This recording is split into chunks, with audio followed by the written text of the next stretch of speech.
We sang earlier the song, "O Master, Let Me Walk with Thee."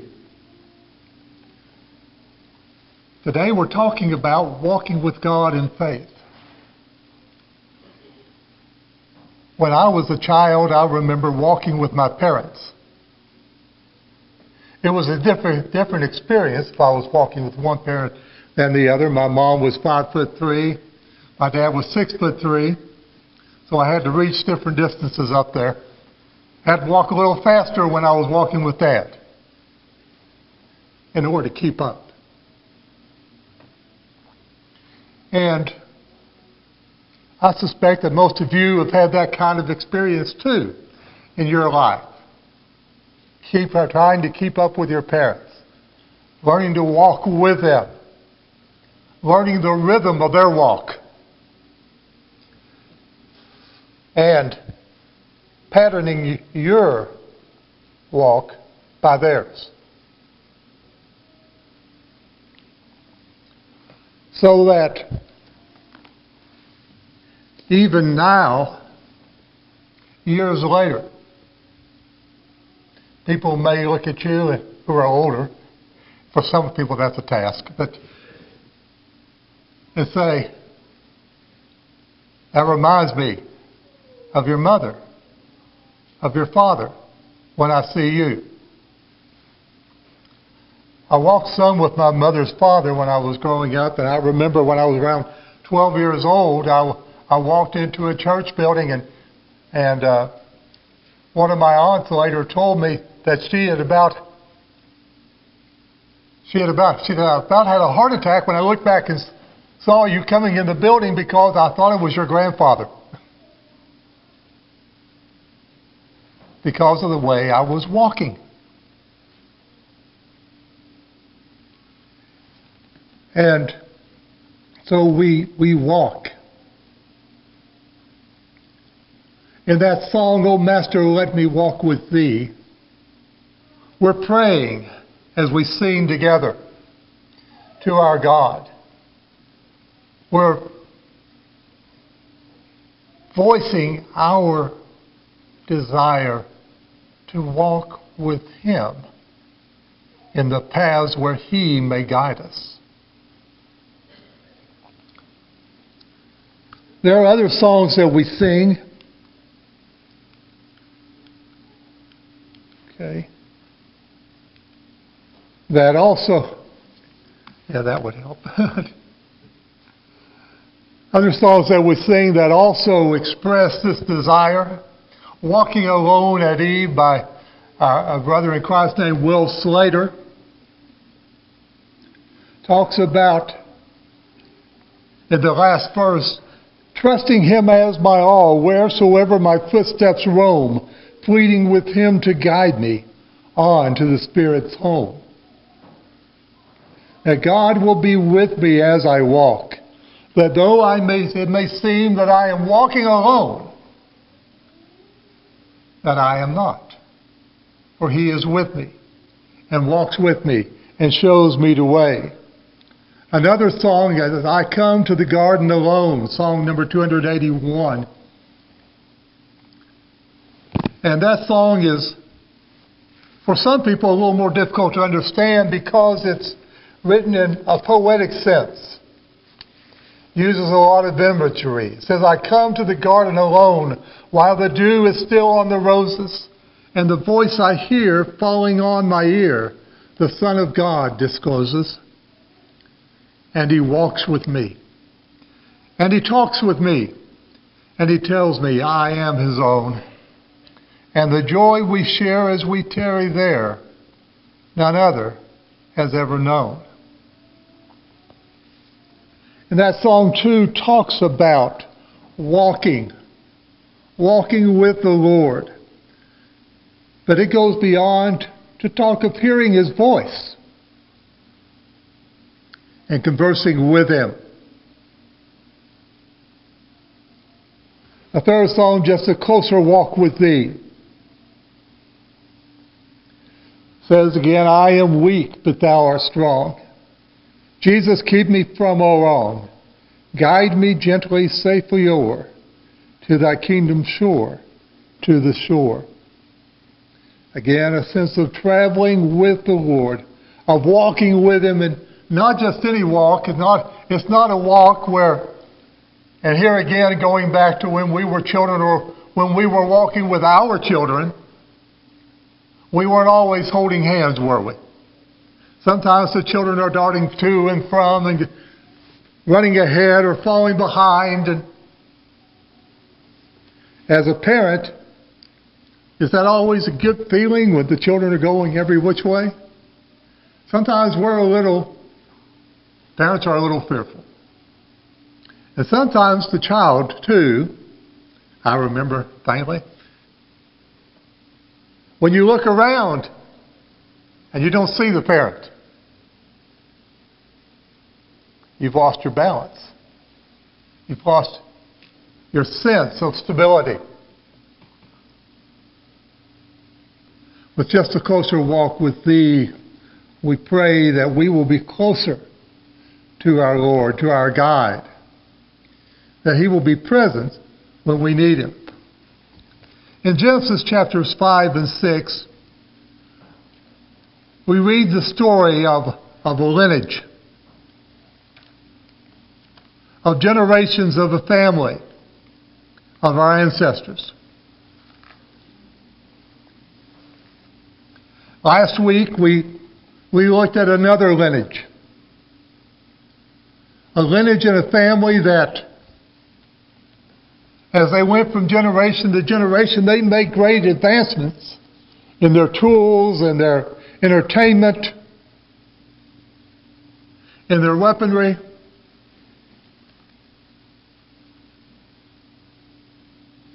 In their desire for entitlement and vengeance. But somehow God just sort of slipped away from their awareness. But then at the end of the chapter, it introduced this other genealogy, this other lineage. And it said that Adam and Eve had another son. They named him Seth. And Seth himself had a son.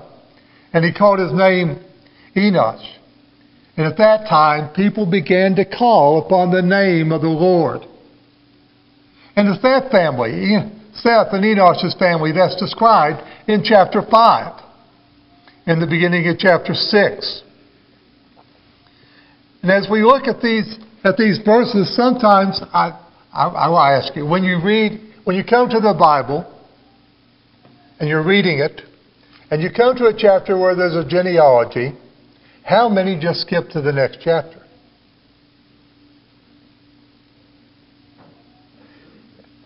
Or you make yourself read through it, but you're not getting a lot out of it.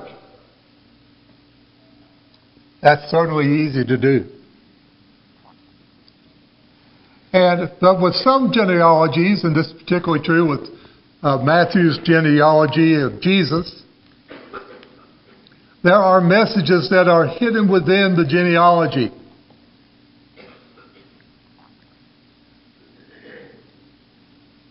In the genealogies in 1 Chronicles, it's just generation after generation after generation after generation for 9 chapters, but in the middle of that is a description of a man named Jabez who prayed and God answered his prayer.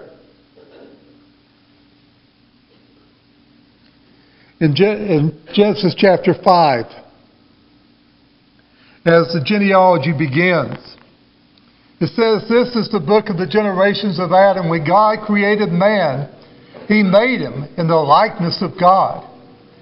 Male and female He created them, and He blessed them and named them man when they were created.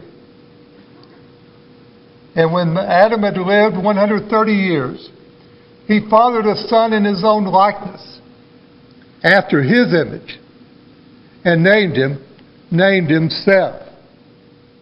God created Adam, or man. When I read man there, it actually was the same Hebrew word as the name Adam.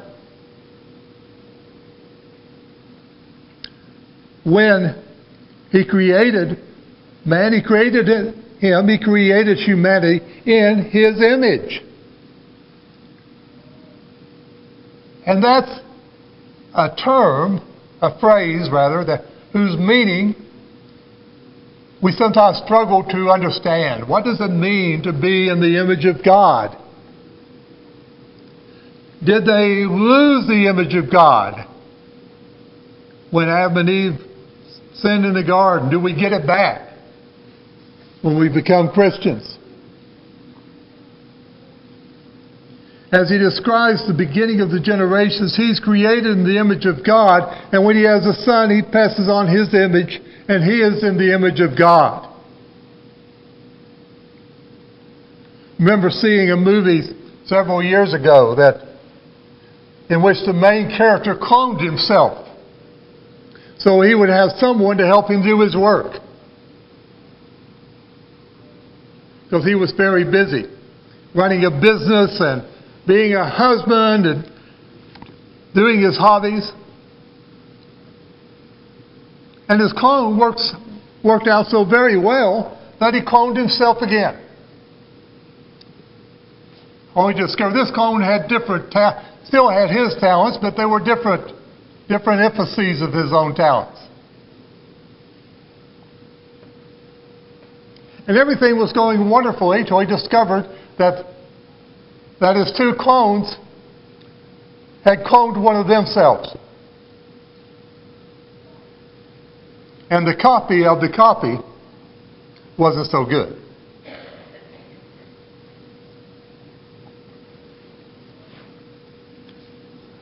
Not exactly what it's talking about here, but what happens with the going on of the generations. God creates man in His image, and man gives birth to a child in His image, and the image of God is still there. But as the generations go on, as they have gone on in the other line, which also was made in the image of God, the image of God at times may not be so easy to see. Just as if we are separated from our families of origin for years, there will still be indications in the way we look and somewhat in the way we act about. Someone will say, I see your dad when I look at you. The way your gestures are your grandfather's. They may say those things, but there may be fewer indications. Because I've been separated from my grandfather, from my father, and I've begun to develop. I've begun to go my own way. I've begun to walk a different path.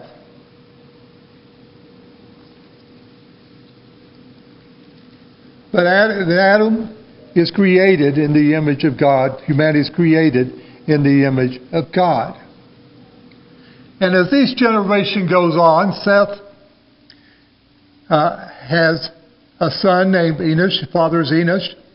And Seth lived after he fathered Enosh 807 years and had other sons and daughters. And thus all the days of Seth were 912 years, and he died. And there's a pattern there that continues generation after generation. He is born, he fathers children, he has other sons and daughters, he lives so many years, and he dies. It's a rhythm of life. A rhythm of life that continues today with us, does it not?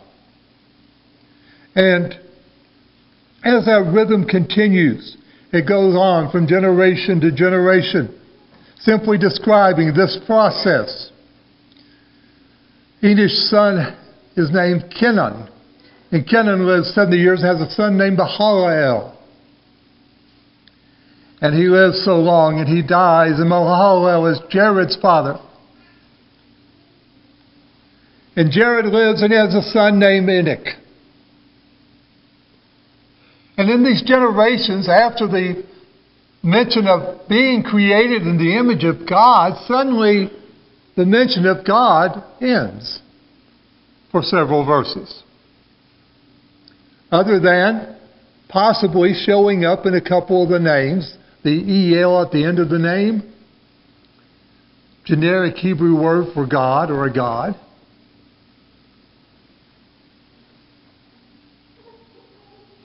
but no real talk about relationship with God until you get to this man Enoch. And we also, what's the one thing you notice in this genealogy is how long people lived. When was the last time someone in your family lived to be 900 years old? Been a while, hasn't it? So, that's not our experience.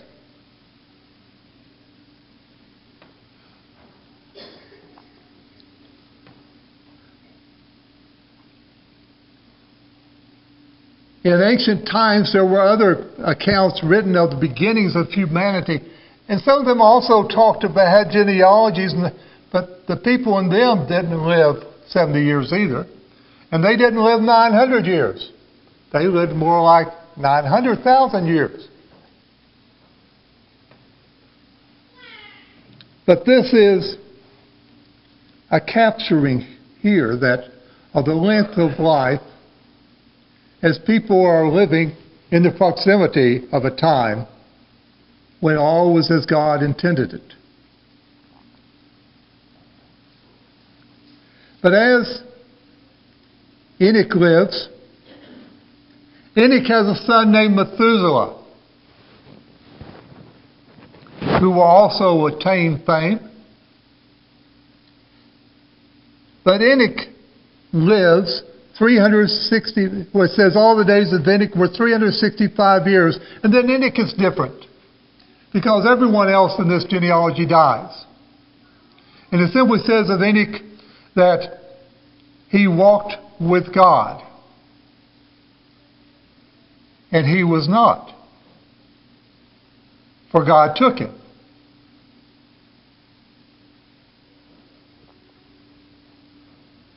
In the book of 2 Kings,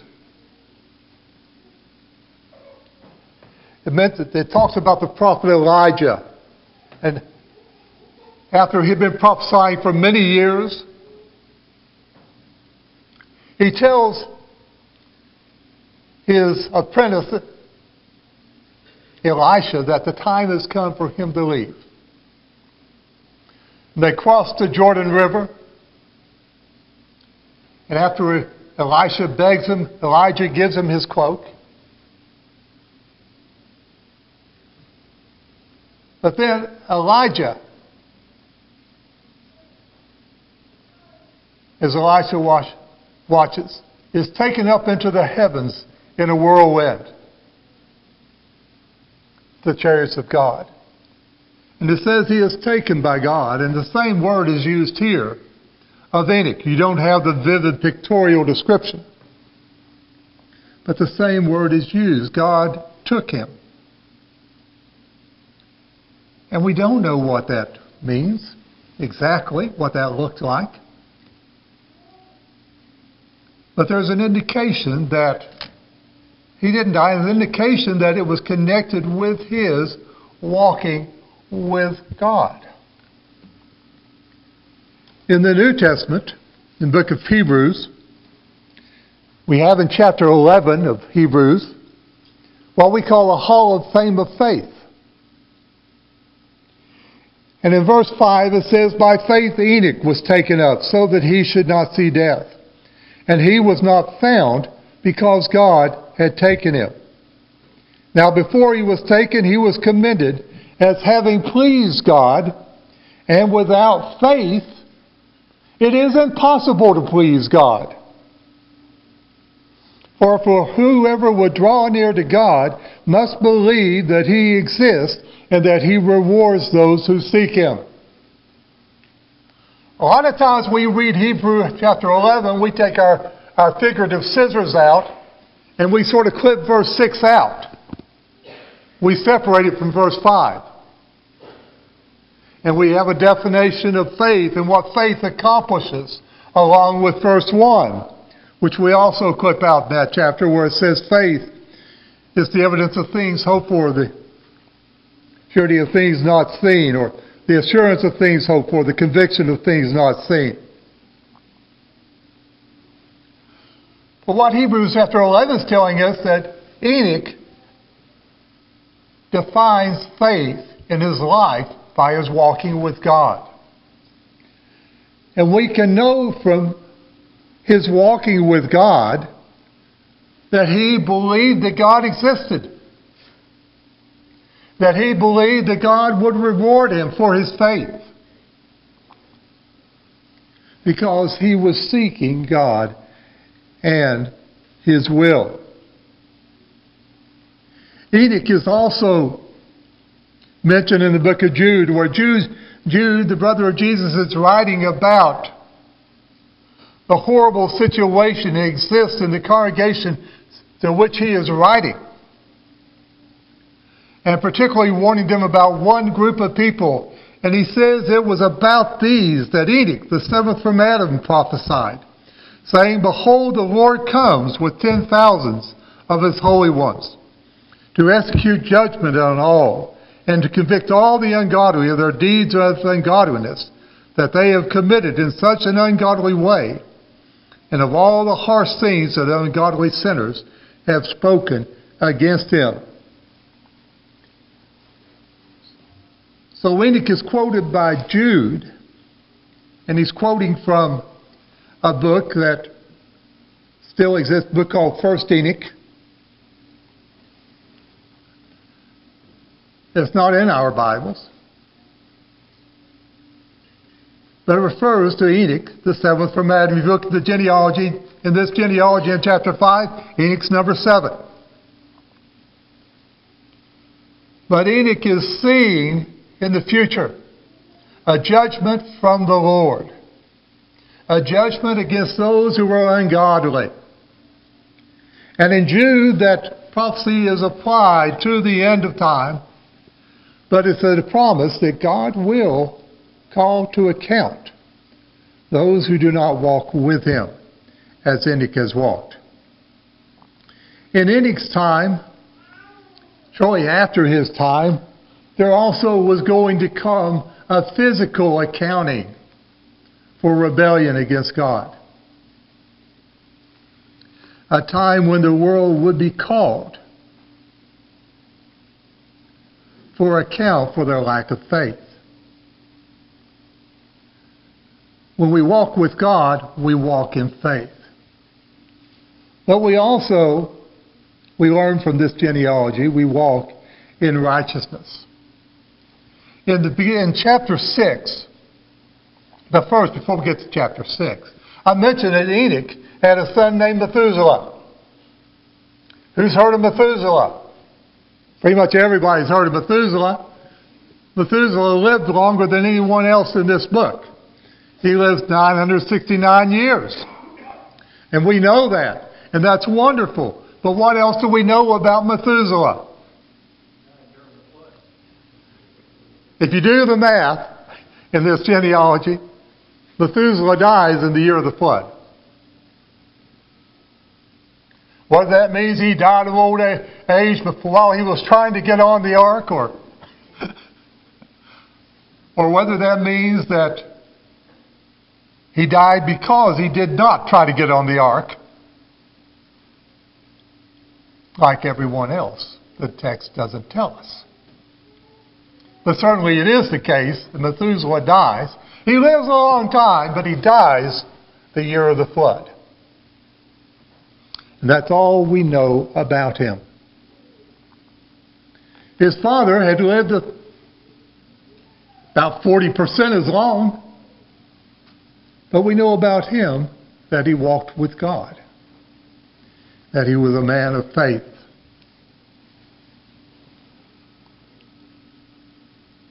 Methuselah had a son named Lamech, who died about 5 years before the flood. But Lamech had a son named Noah.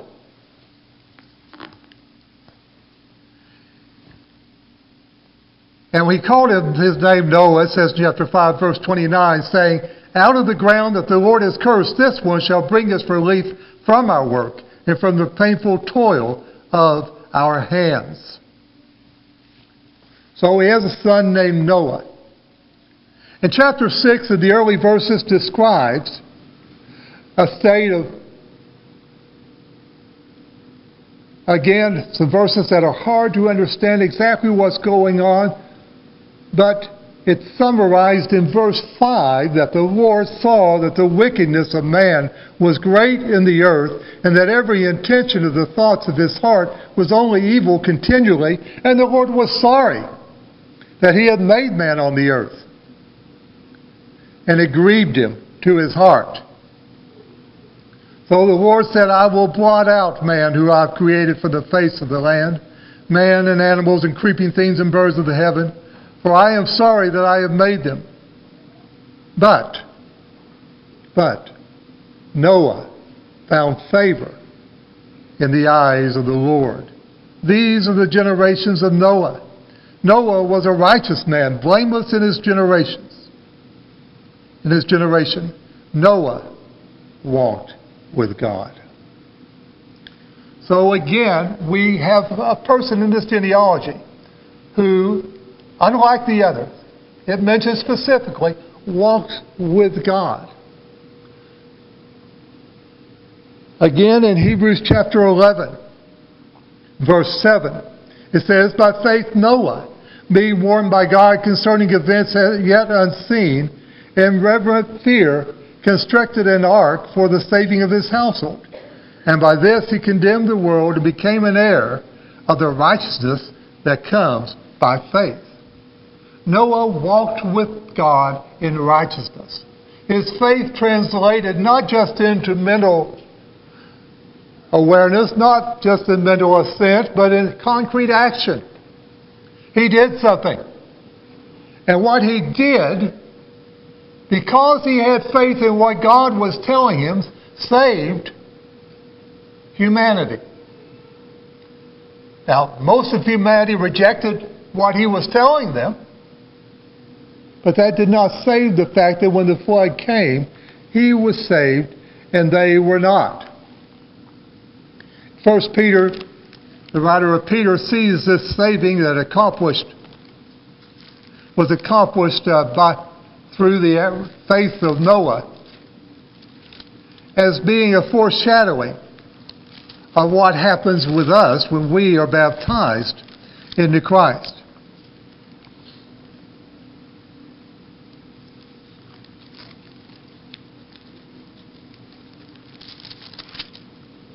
It says, chapter 3, verse 21. Baptism, which, well, back up a verse or two.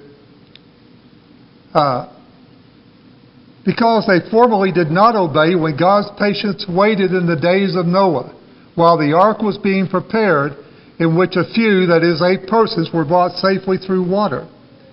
Baptism, which now corresponds to this, now saves you, not as a removal of dirt from the body, but as an appeal to God for a good conscience through the resurrection of Jesus Christ, who is gone into heaven and is at the right hand of God, with angels, authorities, and powers having been subjected to him.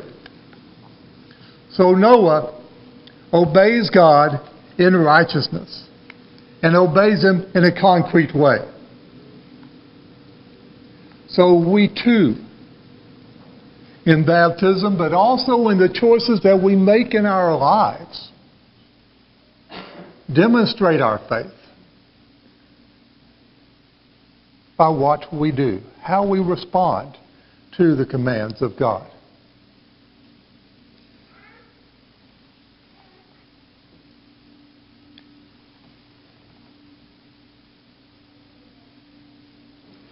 Jesus told a parable about a man who had 2 sons. And he gave them instruction. And the first son said, yes, I will do what you have commanded. And then he didn't do it. And the other one said, no, I'm not going to do that. Doesn't it irritate your parents when that happens? But then he thought about it a little, the son did. And he decided that he would do what the father had commanded. And Jesus asked which of these sons was pleasing to his father. And the answer, of course, was the one who did what his father commanded. Ultimately, in the end, both of them said they believed their father and said they would obey their father, and one of them did, even though he initially had said that he would not. We walk in our lives physically, and some of us run occasionally and walk in trails.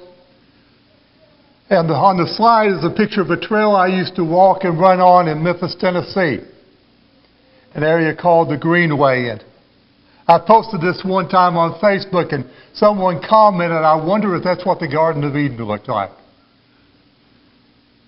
But as I walked down this trail, there came a point where the trail separated into two trails. And I had to decide which trail I would take.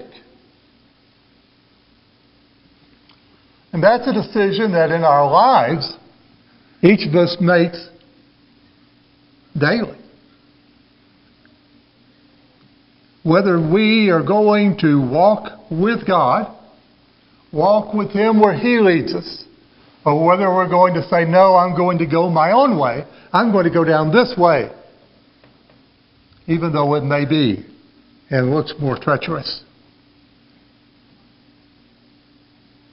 John Newton wrote a poem, "By faith I walk with God, with heaven my journey's end in view, supported by His staff and rod. My road is safe and pleasant too. I travel through a desert wide where many round me blindly stray, but He vouchsafes to be my guide and will not let me miss my way. Though snares and dangers throng my path, and hell my course withstand, I triumph over all by faith, guarded by His almighty hand. The wilderness affords no food, but God for my support prepares, provides me with every needful good, and frees my soul from wants and cares. With Him sweet converse I maintain. Great as He is, I dare be free. I tell Him all my grief and pain, and He reveals His love to me." And in the last verse of that poem, he says, "I pity all that worldlings talk of pleasures that will quickly end.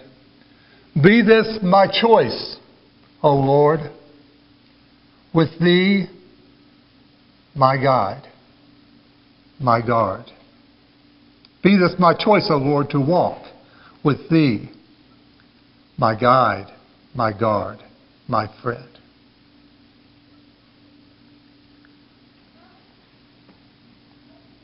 We are created in the image of God.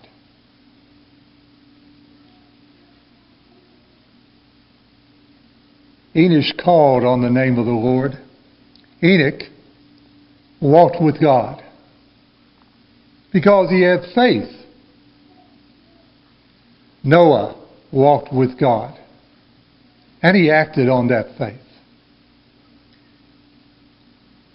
And he was saved because of that faith. John Newton wrote, "Be this my choice, O Lord, to walk with Thee, my God, my guard, my guide, my guard, my friend." So I ask you today, is this your choice? Do you choose to walk with God, to trust in Jesus, to let Him guide you? Do you sing with faith about a closer walk with Thee? Do you pray, "O Master, let me walk with Thee"? When you are walking alone at Eve. Today you can begin your walk with the Lord, if you have not already, by being baptized into Him. Bringing back to memory how God saved humanity through Noah's faith and obedience. But also reenacting the death, burial, and resurrection of Jesus Christ. Or you can renew your allegiance, your desire to walk with the Lord this morning as well, by letting us know so we can pray with you and encourage you. If either is the case, come now while we stand and we sing.